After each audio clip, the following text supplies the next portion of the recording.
내가 호렙에서 온 이스라엘을 위하여 내 종 모세에게 명령한 법, 곧 율례와 법도를 기억하라.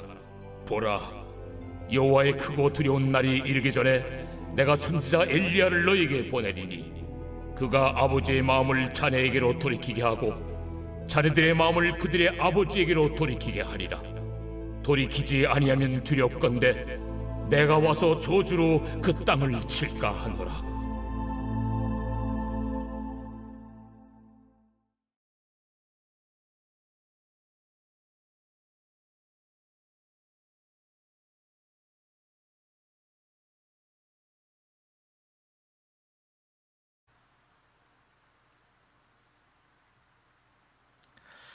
할렐루야.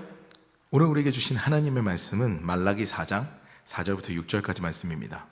오늘 말씀의 제목은 하나님께 돌이키라 입니다. 언젠가요, 저는 제 둘째 아이를 크게 야단친 적이 있습니다. 분명히 둘째 아이가 잘못했다고 야단을 친 것이었는데요, 화가 나서 야단을 치는 아빠를 보고요, 둘째는 눈만 동그랗게 뜨고 겁에 질린 모습을 그렇게 하고 있었습니다. 그때 이제 아내가 와서 저에게 조용히 이야기를 합니다. 둘째 잘못이 아니라는 거죠. 둘째가 잘못한 게 아니래요. 그러면서 아내가 저에게 조언을 했습니다. 시간이 되면은 둘째에게 정중하게 사과를 하라는 거죠. 이거는 명백하게 저의 잘못이거든요. 그러니까 사과를 하는 건 당연했습니다. 그런데 사과가 쉽지 않은 거예요. 입이 안 떨어지더라고요. 저한테는 정말 놀라운 경험이었습니다. 마음에 작정을 하고 난 다음에서야 둘째 딸을 부를 수가 있었어요. 그리고 고개를 숙였죠. 고개를 숙이면서 얘기합니다. 예원아, 아빠가 너무 미안해.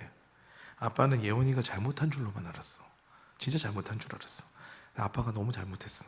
예원아, 용서해 줄 수 있겠니? 근데 이 용서를 구하는 것이 뭐라고 그냥 눈물이 핑 돕니다. 상담을 배웠어도요, 제 자녀에게, 제 아이에게 고개를 숙이는 것이 굉장히 쉽지 않았던 거죠. 근데 저희 둘째는요, 그제서야 활짝 웃습니다. 눈만 동그랗게 뜨고 겁에 질려 있었는데 그제서야 활짝 웃어요. 그러면서 아빠 용서한다고, 괜찮다고. 자기는 아빠가 화를 내서 자기가 진짜 잘못한 줄 알았답니다. 오히려 자신을 돌아본 딸에게 제가 많이 배운 사건이었어요. 이같이 우리의 인식은요, 윗사람이 아랫사람에게 사과하는 것이 어렵다라는 것이 자리 잡혀 있습니다. 그래서요, 우리는 돌이킬 때 우리가 하나님께 돌이켜야 하는 것만 생각을 합니다. 사실 이게 맞는 건 맞는 거예요. 하나님께서 우리를 떠나실 리가 없잖아요. 그렇기 때문에 우리가 하나님을 떠났으니까 우리가 돌아오는 것이 맞는 거죠. 하지만 오늘 말씀은요, 정말 우리가 생각지도 못했던 것을 이야기를 합니다. 바로 하나님께서 돌이키신다는 그런 사실을 기록하고 있기 때문이에요. 이제 오늘 본문을 조금 살펴볼 텐데요, 오늘 본문은 세례 요한에 관한 이야기입니다. 하루는 제자들이 예수께 와서 묻는 거죠. 주님, 서기관들은 메시아가 오기 전에 엘리야가 먼저 온다고 했는데 그 엘리야가 어디 있습니까? 그러자 주님께서 말씀하십니다. 엘리야가 이미 왔지만 사람들은 그를 모른다. 이때 제자들은요, 엘리야가 그제서야 세례 요한이었구나, 이걸 깨닫게 되죠. 세례 요한의 삶을 보면 굉장히 엘리야 같아요. 불같은 메시지와 회개를 촉구하는 것, 세례를 주는 것, 물과도 관련이 있죠. 그리고 광야에서 살며 메뚜기와 석청을 먹고, 엘리야 역시도 광야에서 거주했었죠.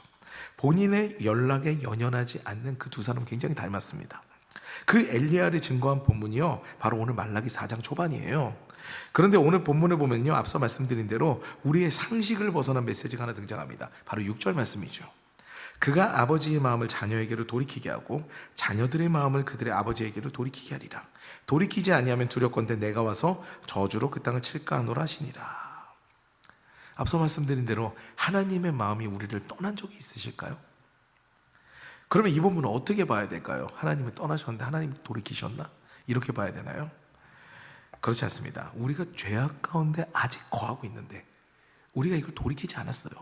그 가운데 있어요. 그럼에도 불구하고 하나님께서 작정하신 겁니다. 내가 긍휼의 눈으로 사랑하는 사람이니까 내가 먼저 다시 돌이켜서 내가 너희를 보겠다라는 그런 의미가 돼요.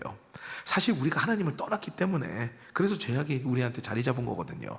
그럼 공의의 하나님은요, 우리가 회개하고 돌아서야 우리를 바라보시는 것이, 그게 순서가 맞습니다. 이치에 맞아요. 그런데 오늘 본문은 그렇지 않다라는 얘기입니다. 하나님께서 우리가 아직 불의한 상태에 있는데 그럼에도 불구하고 우리를 돌아보신다는 그 은혜를 기록하고 있는 게 바로 오늘 본문입니다. 우리는요, 내가 먼저 주님을 찾았다고 그렇게 착각할 때가 있습니다. 그런데요, 늘 주님께서 우리를 먼저 찾으셨고요, 늘 주님께서 우리를 찾아오셨어요. 로마서 5장 8절을 기록하고 있습니다. 내가 아직 죄인 되었을 때 그리스도께서 우리를 위하여 죽으심으로 하나님께서 우리에 대한 자기의 사랑을 확증하셨느니라. 아멘. 또한 요한일서 4장 19절에 이렇게 말씀하십니다. 우리가 사랑함은 그가 먼저 우리를 사랑하셨습니다. 아멘. 너무 놀랍지 않으십니까? 이같이 하나님은요, 죄인된 우리를 살리시기 위해서 사랑을 보이셨고요, 아들을 내어주셨거든요.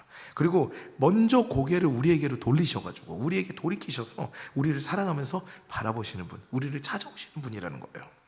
오늘 우리의 그 편향된 인식에서 벗어나 하나님을 사랑의 눈길을 느끼며 하루를 힘차게 시작하는 저 여러분 되시기를 주님의 이름으로 축원합니다.